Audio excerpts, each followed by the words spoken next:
What's going on, everyone? Welcome into the Cleveland Browns Report. Coming up on today's show, I've got 5 trade candidates for the Browns. If Andrew Berry decides we need to get more draft picks back, and the best way to do that is start unloading assets and retooling a little bit and just kind of shifting and pivoting Ross Geller style, well, I've got 5 guys in order of likelihood, in my opinion, that could see that go down. Today's video, by the way, was filmed on President's Day. By the time you're watching this, I could be out of town. I took a week-long vacation, so if things change a little bit, well, now you know why. But let's run through the Browns' 2023 draft picks. They've got 8 in the chamber right now. They're not on the clock until pick 42 of round 2.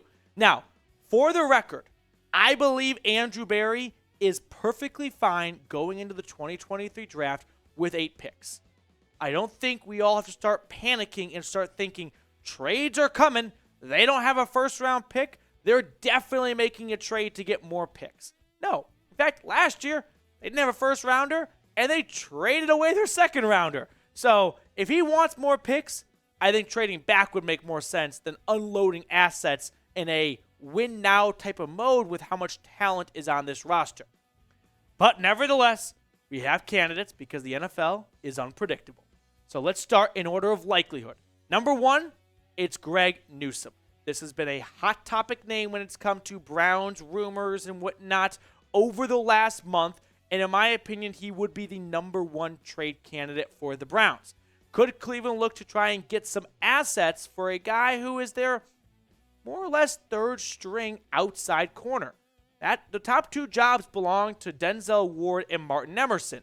So if Newsome says, I don't want to continue playing on the inside, maybe Andrew Berry looks at this as an opportunity to get some assets back for a player who maybe isn't playing all that much on the field, and they could get a guy on the field who would be playing a lot more if they flipped Newsome for a pick. Now, when it comes to Newsome's stats, I think we talk so much about Greg Newsome getting traded because he's just the odd man out right now.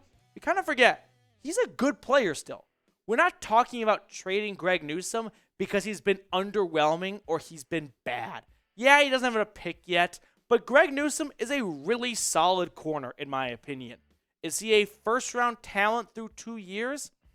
Not really, but can he get there? Absolutely. Now, if I had to pick a trade idea of what would make the most sense in a realistic world, what about Greg Newsome to the Falcons if they wanted to give A.J. Terrell someone to pair up with?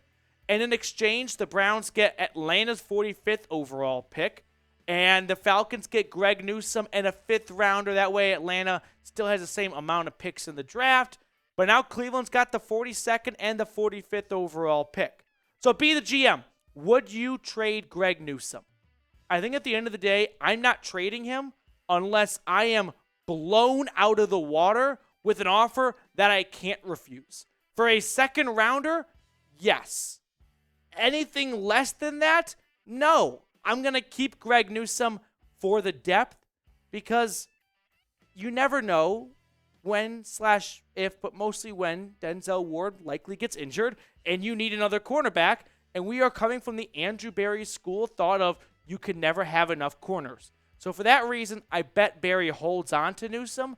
But if a team calls and offers the 36 overall pick in the draft, tell me you're not thinking about it. All right, let's move on to our next trade candidate. Coming in at number 2, it's safety John Johnson. He's at number 2 for a mix of reasons. One is if the Browns get any sort of offer at all, I'm sure they'd be happy to engage in trade conversations because they want to get him and his contract mostly off their books. At the same time, the rest of the league knows this. So he's probably not going to garnish a ton of trade attention in this upcoming offseason pool because the teams really wanted John Johnson. They'll just wait for him to get released before they make a trade. Now, the Browns didn't wait for Amari Cooper, but it only cost them really a 5th rounder. So maybe a team views a similar situation with John Johnson. Now, Johnson's played 2 years so far for the Browns, and here's his stats as a Cleveland Brown. 162 tackles, 5 for loss, 9 pass breakups, and 4 interceptions. A bulk of those great stats came in 2021. 2022, bit of a down season. Now, when I think of trade destinations for Johnson, one team comes to mind, and that's the Philadelphia Eagles. If they don't re-sign C.J. Gardner-Johnson or Marcus Epps and let him walk in free agency, maybe they view Johnson as an opportunity to get a starting caliber safety. Not an ideal contract, but they've got money. They're not far in the red if they are at all. And it's a late pick round swap, kind of like Amari Cooper, because word got out, hey, we know you're going to cut him. Get something for him. We'll give you a 6th, send us a 7th back, and we'll get a deal done. Now, our third trade target today is Wyatt Teller. I would not want to see the Browns trade Wyatt Teller. Wyatt Teller is an awesome offensive starting guard in the NFL. But I have heard some talk and some buzz about if the Browns were going to pursue a big wide receiver trade for someone like DeAndre Hopkins. Could they toss in Wyatt Teller in a trade package to try and bring down the compensation required to get someone like DeAndre Hopkins? In 2022, PFF ranked him the 18th best guard in football. Now, if Teller is traded before June 1st, financially it makes 0 sense because you extended him last year. His dead cap hit, $23 million. Cap savings, that's not a typo. It's negative $7.6 million. Base salary is $12.5. That's what a team would be taking on if they traded for him. Now, if you wait till after June 1st, you get to split that dead cap money over 2 years. So it goes down to 15 for this year, 7.5 for the next year, no cap savings at all, and the base salary is the same. Again, from the financial standpoint, it doesn't make sense. I don't see a way this goes down, really, unless the Browns are adamant on getting a top-tier receiver for Deshaun Watson, but they don't have a first-round pick to give up, and they figure, well, what if we bundle Teller and a pick to make it happen? Teller had a bit of a down year in 2022. If we're talking about him between the lines, he had some bad injuries, and I think it's pretty clear now that at the end of the year, he was playing through a lot of tough injuries. I would like to hold on to Wyatt Teller. One, I just don't see a way they can pull this off when you just extended him last year. Too quick to move on from. But also, he's a really good starting guard for this team. I like to keep good players on the Browns. Now, if I had to think of a trade idea, this is the one I was kind of referencing earlier. What if Andrew Berry goes, it's my life mission to get DeAndre Hopkins for Deshaun Watson? And the Cardinals say, cool, conversations start when you've got a first-round pick. Well, if Andrew Berry turns it back with, what if I hit you with Wyatt Teller and a third-round pick? That way you get Kyler Murray some better protection, and you get a third-rounder. I don't think Hopkins should or will go for a first. His contract and his age is a bit of a downer, but I think if you toss in Teller, you could bring down the draft pick compensation required. At the end, it'd be hard to not agree to a trade that sends D-Hop to Cleveland, but I am in favor of keeping Teller on the Browns. Now, if any sort of trade does go down, we'll be breaking it down here at the channel, which is why you can be a part of the Noti Gang. The Noti Gang are those of you that have your notifications turned on and are the first ones in each video commenting down in the comment section. So be a part of the Noti Gang. Don't miss a thing. Hit that notification bell icon, select notifications to all, and you'll be tapped in all off season long because free agency, the draft, trades, that's going to bring a lot of news at inconvenient times sometimes, but we'll keep you guys informed and entertained. Moving on to my fourth trade candidate, and I already hate myself for even entertaining this idea, but at some point I feel like I have to find a balance of not wanting to talk about trading Nick Chubb, but knowing that there is a contingency of people out there that do want to discuss trading for Nick Chubb. Now, or just trading away Nick Chubb, rather. In order for a Nick Chubb trade to go down, I think Cleveland would have to be blown away with an offer they can't refuse to move on from one of their best players when they are trying to win now.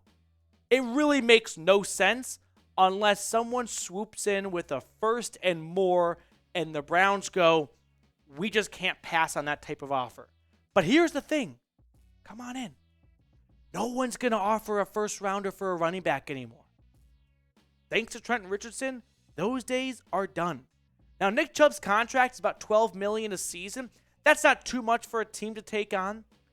Christian McCaffrey didn't even go for a first. And the Panthers were rebuilding. The Browns are not.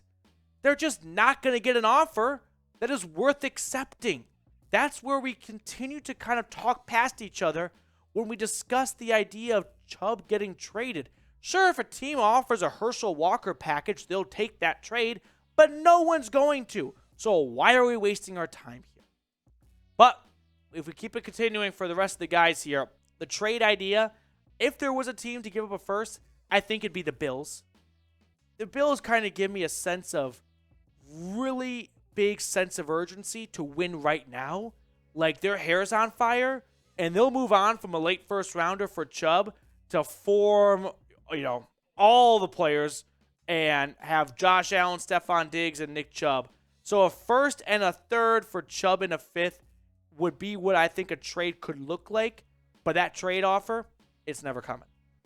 Fifth and final trade candidate is Denzel Ward.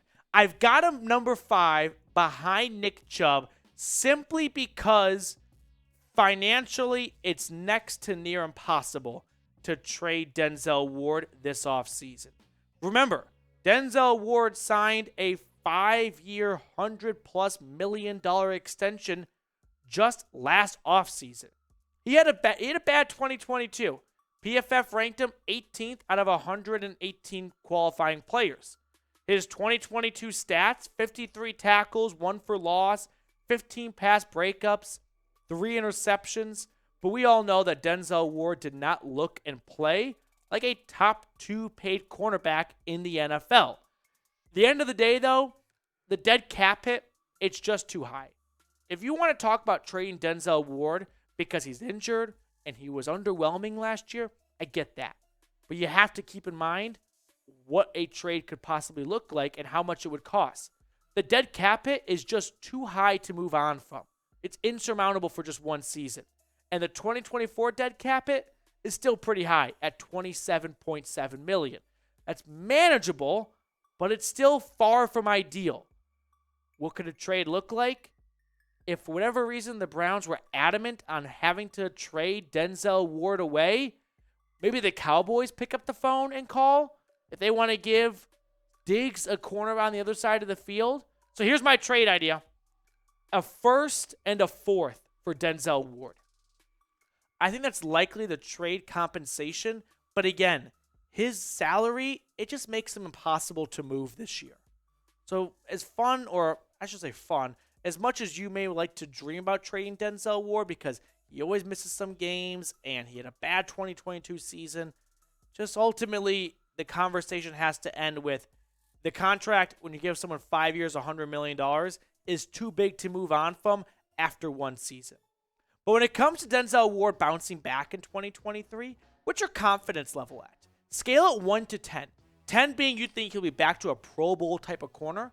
1 being it'll be the same, if not worse, as 2022. I want to be optimistic, but more importantly, I've got some reasoning behind it. I'll go with a 7.4 because Jim Schwartz is going to come in there, and hopefully he's going to best utilize Denzel Ward and the rest of the corners and get Denzel Ward to what he was drafted to do. In man, on an island, with his speed. So I'm going to go with Denzel Ward bouncing back at 7.4. Let me know where you're at down in the comment section.